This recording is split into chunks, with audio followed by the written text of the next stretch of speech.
53강 보겠습니다. 274쪽입니다. 새로운 장의 시작입니다. 12장입니다. 하나님의 보이는 사랑입니다. 12장의 제목이 하나님의 보이는 사랑 이건데, 이 제목이 말하려고 하는 게 뭔지는 눈에 들어옵니다. 하나님은 보이지 않죠. 보이는 사랑은 예수 그리스도죠. 하나님의 보이는 사랑을 제자들과 초기 기독교인들은 예수님에게서 발견했다. 그 얘기를 하려고 하는 거 아니겠습니까? 그런지 안 그런지 이 책을 따라서 읽어보겠습니다. 274쪽입니다.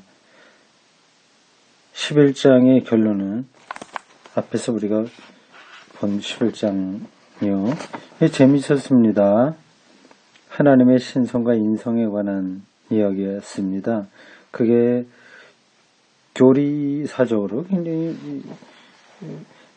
중요하다는 표현보다도 예민한 것이었습니다.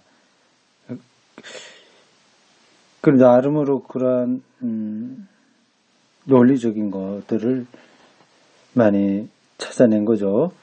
그게 그때로 끝난 게 아니라 뒤에 계속해서 문제가 되고 또 대답을 찾고 했고요. 지금까지도 여전히 필요한 질문 대답의 과정이 있다는 겁니다. 어떻게 예수를 신으로 이해하냐, 혹은 그의 인성과 신성은 어떻게 결합되어 있냐, 어떻게 두 본성이 하나의 위격 간에서 통일되냐, 그런 문제들입니다. 일반 신자들에게는 거리가 먼 이야기인데, 이게 그냥 신학적인 논쟁으로 끝나는 게 아니라 실질적으로 우리 신앙의 중요한 어떤 부분들을 차지하고 있는 겁니다.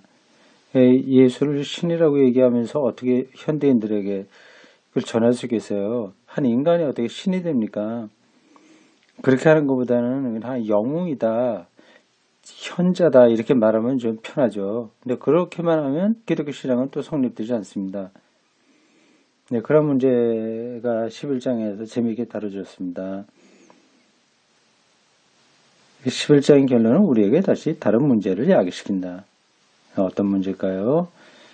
봅시다. 옛 신앙 고백이 니케아, 콘스탄티노플, 그리고 칼케돈에 이어지는 신앙 고백이 단순한 결론을 성급하게 내리지 말 것을 경고한다면, 오늘날 우리가 예수 그리스도에 관해서 말할 때에는 옛 신앙 고백 정식을 그대로 반복해서는 안 된다는 것이 전제됩니다. 신앙 고백 정식, 사도신경 이런 것들이 그런 겁니다.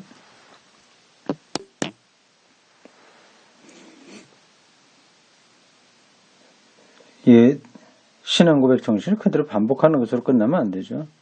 신앙인에게서 예수 그리스도는 단지 역사상의 인물만이 아니고 살아계신 현재의 주님이시다.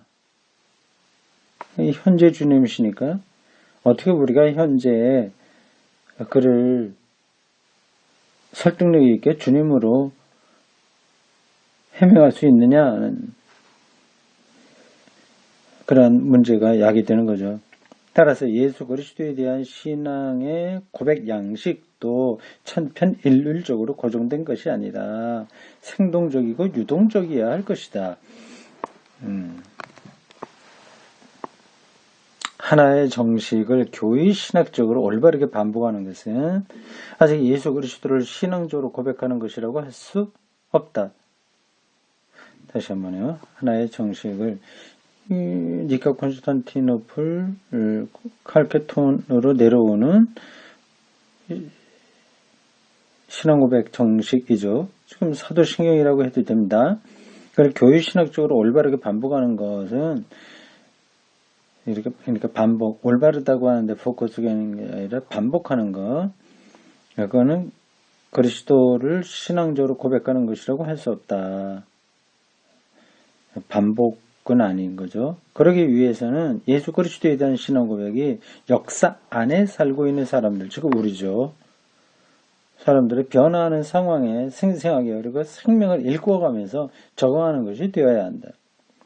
그렇죠. 지금 고대 시대와 지금 우리들은 다른 역사를 살고 있습니다. 더 이상 천동설은 설득력이 없는 거예요. 진화론은 누구나 다 받아들이는 생물학적 진리입니다. 심층 심리학도 많이 연구됐고요. 그러한 역사 안에 우리가 살고 있으니까 그 안에서 그 상황에 맞도록 생생하게 이렇게 적응돼야 된다 하는 거죠. 그래서 사도신경을 뭐 문자를 바꾸자 얘기는 아니겠죠. 그걸 바르게 해석하자 그 얘기입니다. 이와 같은 예수 그리스도에 대한 생동적 신앙 고백을 둘러싼 투쟁은 이미 신약 성서에서도 시작되었고 옛 교회에서도 인상 깊게 계속되어 왔었다. 예수 그리스도는 하나의 위격 안에 위격이 반복됩니다. 그게 페르소나로 보통 우리가 얘기하는데 또 하나의 다른 단어가 여기 사용되고 있습니다. 히포시스타시스인가? 발음을 정확하게 못하겠네요. 여러 번 나왔는데 이렇게 히포스타시스인데 여기 스펠링이 잘못된 것 같은데 267쪽 위에서 7번째 줄에 나오는 위격 그래서 히포스타시스 이렇게 되는 게 잘못된 것 같아요. 히포스타시스 아니에요? 네, 맞습니다. 266쪽엔 히포스타시스 이렇게 되어 있습니다. 맞습니다. 여기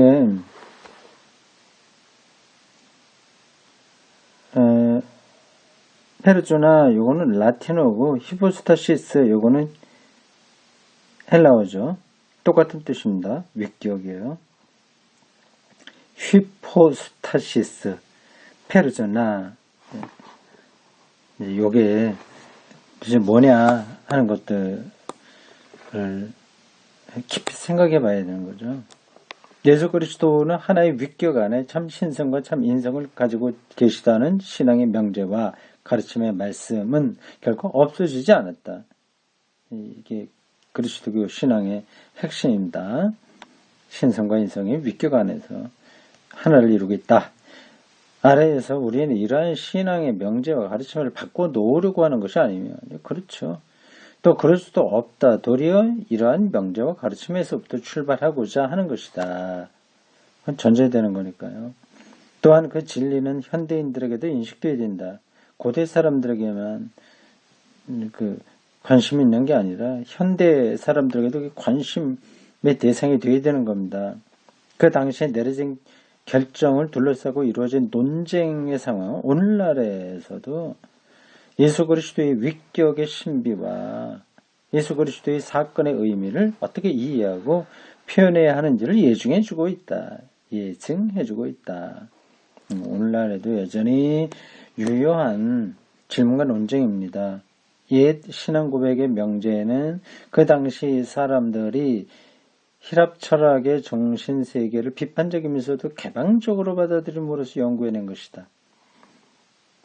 비판적이면서도 개방적으로. 개방은 받아들인다는 거예요. 비판은 이건 말 그대로 비판하는 겁니다. 무조건 비판하는 것만도 아니고 무조건 개방한 것만도 아니고 비판하면서 개방, 받아들이면서 비판하고 그런 방식으로 예수가 누구냐 하는 거를 이제 찾아낸 거죠. 옛날 교회와 신학자들이 당시의 사조에 대처했던 것과 마찬가지로 오늘에 있어서도 역시 예수 그리스도에 대한 신앙은 현대적 사조에 대처해서 비판적 논쟁에 참여해야 한다. 현대적 사조. 헬라 철학이 그 당시에 사조죠. 현대에도 뭐 현상학, 또 하이데거, 뭐 들레주, 뭐 등등등등 뭐 많은 사주들이 있죠. 따라서 우리는 보네프의 말을 빌어 단연코 이렇게 물어야 되겠다. 예수 그리스도는 오늘날 우리에게 어떤 분인가? 오늘날은 성숙한 시대입니다. 더 이상 종교적인 것으로 혹하지 않는, 죽음이 두렵다거나 외롭다거나 그런 것 때문에, 그게 종교심이죠. 전통적인 의미에서의 종교심입니다. 그런 것으로 더 이상 흔들리지 않는 오늘 현대인들에게 예수 그리스도는 과연 어떤 의미가 있는가, 뭐냐 하는 거죠. 바꿔 말해서 예수 그리스도께서 그의 인격과 업적을 통하여 우리의 구원이심을 어떻게 현대에 있어서도 이해할 수 있는가. 그래서 오늘 현대인들에게 예수 그리스도의 인격과 업적이 어떻게 구원이 되겠냐 하는 겁니다. 초대 그리스도 신자들은 이 점을 그들의 체험 세계를 통해서 이해하고자 했다. 그래서 이제 헬라 철학을 많이 빌려온 겁니다. 12장을 누가 썼나 잠깐 볼까요? 여기 보네포를 인용한 거 보면 개신교 신학자로 보입니다. 12장 아니네요. 발터 카스퍼군요. 가톨릭 신학자입니다. 아주 유명한 교회 신학자입니다. 이분 책은 제가 읽기도 했습니다. 발터 카스퍼. 대표적인 사람입니다. 그 당시에는 젊었겠죠. 아직은 생존해 계신가? 거의 아주 늙으셨겠죠. 계셔도. 여기 70년대 초에 나온 책이니까 그때는 비교적 젊었을 겁니다.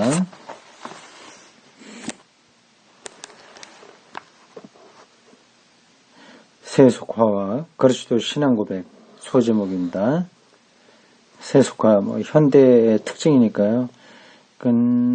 지금은 세속화보다 훨씬 지났죠. 인공지능 시대니까. 그래도 전반적으로는 세속화라고 할 수 있습니다. 더 이상 종교적 울타리에 머물러 있지 않는 세상이니까요. 이 문제에 대답하기 위해서는 우선 많은 현대인들에게 4, 5세기의 신앙 고백 양식들이 낯설고 친근하지 못하게 된 이유부터 밝혀야 된다. 어째서 그렇게 되었는가? 근래의 세속화는 신앙인들의 상황을 여러 면에서 바꿔놓았다. 오늘의 많은 사람들에게는 구원, 속량, 은총, 하나님 등을 추구하는 종교적 문제가 없는 것 같이 보이고, 종교적 문제가 없는 것 같이 보이고 또 실제로 없기도 하다. 관심이 없다는 거죠. 이런 종교적인 것에 대해서. 그러기에 이러한 문제들에 관한 해결책이었던 그리스도교의 복음 선포와 신앙 고백 양식들은 빈말뿐이거나 좀 공허하죠. 어떤 사람들에게는요. 아니면 미개한 신화의 잔재로 보인다. 아주 정신적으로 유약한 사람들이나 따라가는 것으로 취급당하고 있습니다. 이와 동시에 예수 그리스도 안에서 하나님의 아들이 사람이 되었다는 고전적 교리는 두 가지 위험에 직면하게 된다. 하나는 이 교리를 전혀 이해하지 못하고 종교 역사의 한 골동품으로 여겨 미루어 놓는 것이다. 그리고 또 하나는 이 옛 교리를 신화로 오해하여 마치 하나님이 예수의 인성이라는 의복으로 변장하여 고대 신화의 신들처럼 사람의 탈을 쓰고 세상을 배회하는 것으로 취급하는 것이다.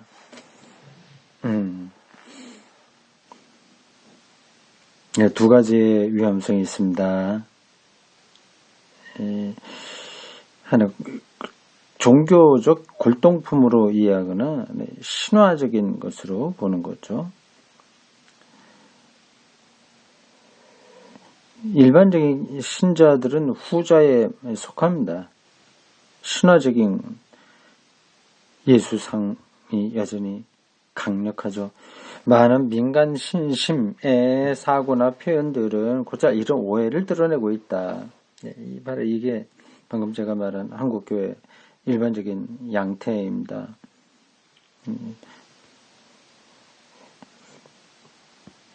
예수 그리스도에 관한 사고나 표현의 비탈신화, 비신화가 아니라 이건 탈신화라고 번역해야 됩니다. 엔트미톨로기지어롱이에요. 처음에 어떤 사람이 비신화라고 해서 그게 굳어져 갖고 계속 반복되고 있는데 탈입니다. 탈. 엔트라고 하는 접두사 동기로해서 그냥 탈이라고 하는 의미가 있어요. 비하면 이건 엔트라고 붙이지 않고 뭐예요? 운 이렇게 해야 되나? 네, 어쨌든 뭐 비신화 하더라도 의미는 통합니다.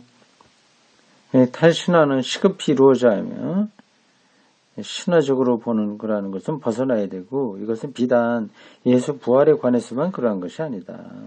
그러나 탈신화는 공공연하게 또는 은밀히 신앙의 내용을 깨끗이 설명할 때 정당화되는 것이 아니라 현대인의 새로 도전할 만큼 새로운 해설을 현대인의 사고와 자기 체험을 향하여 내놓을 때 비로소 정당화된다. 무조건 탈신화해서 된다는 게 아니죠. 그게 어떤 중심 의미 혹은 사건, 무게 뭐 그런 게 있는지를 설명해 내야지 그런 거 없이 탈신화한다고 해서 이 문제가 해결되는 게 아니다는 겁니다. 달리 말해서 옛 메시지가 새롭게 신을 믿는 신앙으로 초대하고 또 초대로서 이해되어야 한다는 것이다. 하나님이 인간이 되시다고 한 이것들이 신앙으로 가는 것으로 설명돼야 되지 그걸 무조건 뜻들이 업해서 유치한 것, 신화적인 것이니까 그 껍질을 벗겨야 된다 이렇게만 해서는 곤란하다는 겁니다. 예수 그리스도의 메시지는 무엇인가 말해주는 것이 있어야만 비로소 이 같은 초대하는 도전이 될 수 있다. 근자의 그리스도교 신앙 고백에 새로운 해설이 시도되고 있지만 이런 새로운 해설이 어떤 건지 모르겠습니다. 어떤 걸까요? 뭐 여성 신학 같은 걸까요? 하나님을 아버지라고 하지 말고 어머니라고 부르자라든지 아니면 해방신학 이런 해석일까요? 그 결과는 보잘것없는 해설 그리스도교가 되고 말했다. 해설 그리스도 요세프 라칭어가 쓴 용어네요. 이 라칭어는 나중에 가톨릭 교황이 됩니다.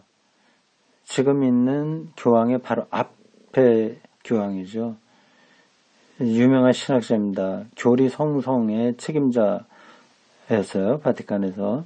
교황이 됐다가 나이가 들어서 교황 업무를 수행하기 힘들다 해서 이렇게 양위한 겁니다. 이런 경우는 가톨릭에서는 드물어요. 교황은 죽어야 임기가 끝나는 건데 라칭어는 좀 특별했습니다.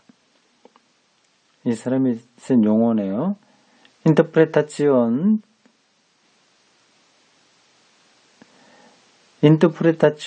크리스텐툼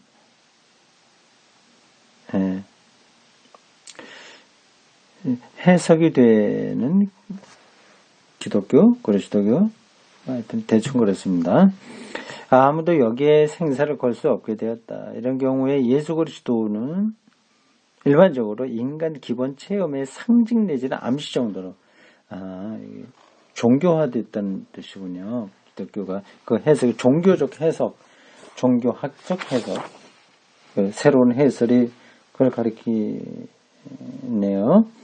그 결과는 보잘것없는 해석 그리스도교가 되고 말했다. 그러한 것들은 결국은 기독교의 중심 메시지를 놓친다고 하는 겁니다. 그래서 종교적 상징, 암시 정도로서 행복에 달한 자유로운 인간 존재의 총괄 개념으로 인간의 위대함과 비참함의 표지에 지나지 않는다. 아무리 좋아도 휴머니즘, 인간성의 승리 이런 정도에 떨어지게 되는 거죠.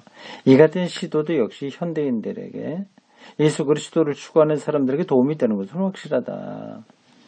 그런 저기 인생을 걸면서 존경할 만한 대상을 찾는다고 하는 것은 도움이 되긴 하죠. 근데 그건 근본은 아닙니다. 그러나 그리스도를 이렇게 세속화하여 해설하는 것은 니케아, 콘스탄티노플, 칼케돈 공유의 교부들이 수행한 과업의 절반에 불과하다. 교부들의 과업은 그 시대의 사상과 연관성이 있었지만 그것을 즉시 비판적으로 문제 삼지는 않았다. 이것은 물론 그 당시와 마찬가지로 지금도 필요한 일이다. 그렇게 하긴 해야 되는 겁니다. 구체적인 삶에서 실제 도움이 돼야 되니까요. 이와 같이 철저히 세속화된 인간성에서부터 출발한다면 필연적으로 인간 내지 사회나 인류를 총망라하여 최고의 것으로 해설하는 결과에 도달하게 된다. 이 인류가 바라볼 수 있는 최고의 것에 머무는 거죠. 그러나 그것은 인간 우상화 그러나 이 같은 인간 우상화는 옛 신화 대신에 새로운 신화를 만드는 것일 뿐만 아니라 또 위험한 신화를 조장하는 결과가 될 것이다. 왜냐하면 이런 신화는 전체주의 이념과 실천으로 동갑하기 쉽다는 것을 우리는 이미 알고 있기 때문이다. 이건 나치즘에 대한 비판입니다. 히틀러의 나치즘, 그게 그리스도교적인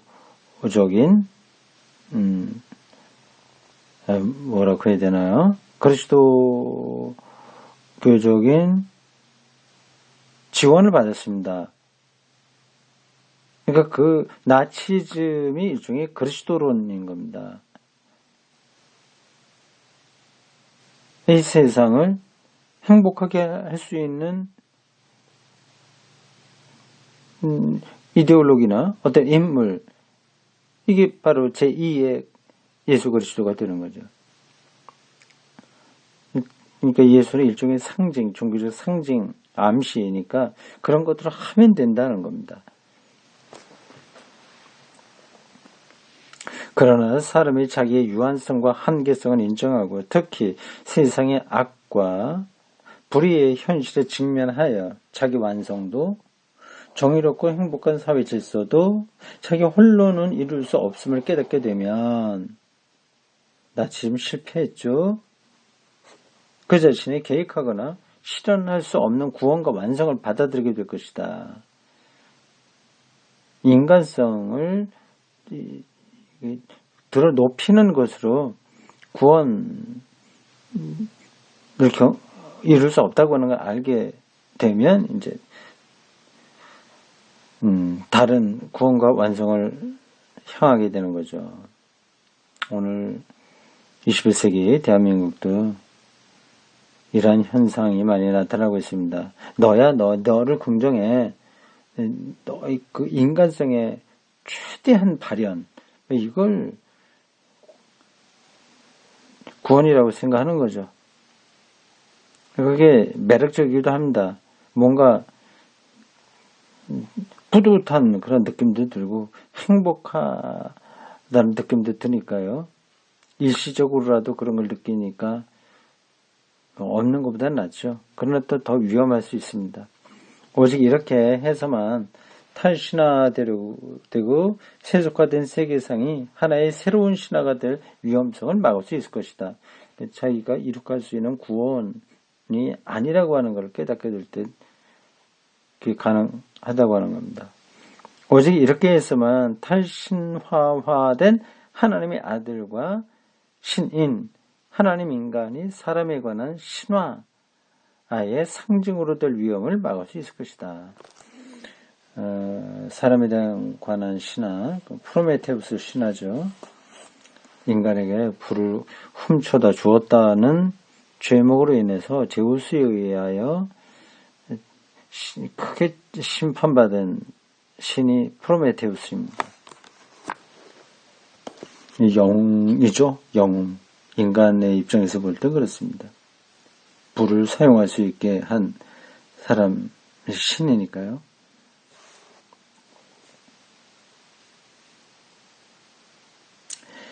이제 우리가 예수 그리스도를 추구하는 문제를 새롭게 제기하고 그분에 대한 올바른 표현을 새로 생각해 본다면 인생의 의미 완성과 완전한 정의에 대한 한없는 완전한 정의에 대한 한없는 갈망에 관한 해답을 역사의 공포 저편에 자리 잡고 있는 영원한 것에서 찾을 수 있다고 말할 수 없음을 알아야 할 것이다. 저기 초월적인 어딘 데서 또 찾아서 인간 사회의 정의와 평화를 실현한다. 이런 것도 안 된다고 하는 거죠.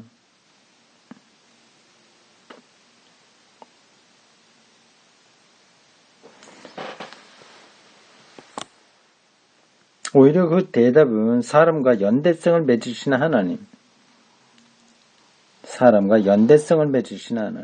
스스로 사람이 되어 역사 안에 그리고 우리 인생의 운명 안에 불의하게 강제로 죽임을 당함으로써 고독하게 최후의 배척을 당하시기까지 참여하시는 하나님의 복음 외에 다른 곳에 있을 수 없다. 이러한 고대교회의 기본 신앙 고백이 여전히 오늘날 생생하게 살아 있어야 된다는 겁니다. 그냥 우리의 고집이 아니라 이 세계를 뚫어보면서 그런 길을 제시해야죠.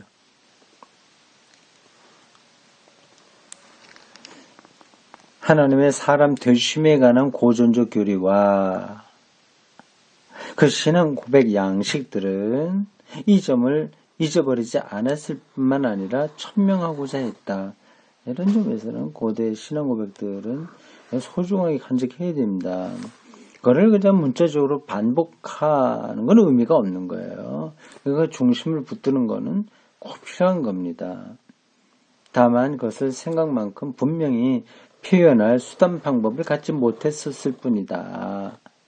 왜냐하면 옛 교리는 여러모로 비판을 받으면서도 실업 철학의 하나님 상에 사로잡혀 있었기 때문이다.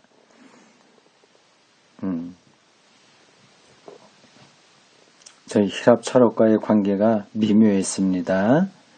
개방적이면서도 비판적이었어요. 그래서 많은 부분에서 실업 철학적인 신상을 받아들였습니다. 표현도 그런 것들은 제법 있고요. 플라톤의 이데아 개념이 고대 기독교 교리를 설명하는데 중요한 역할을 했습니다. 하나님은 그 자체로 절대 불변이며 이런 것들이 플라톤의 이데아론이거든요. 절대 불변 이데아가 그렇습니다. 고난당할 수 없다는 것이었다. 하나님이 사람이 되신다는 것, 고난을 당하고 십자가에 죽으신다고 하는 것은 그 당시에는 이해하기 어려웠다. 이런 관점에서 보면 현대의 추구 방식은 예수 그리스도의 메시지의 본래 의미를 좀 더 깊이 이해하는 데 또한 사람들과 함께 계시며 피해 압박자들과 가난한 자들과 무력한 자들을 도와주시는 하나님에 관한 성서의 메시지를 가까이 하는 데 도움이 될 수 있다. 어떤 게요? 현대 추구 방식. 현대의 추구 방식이 뭘 가르쳐요? 현대 신학을 가르칩니까?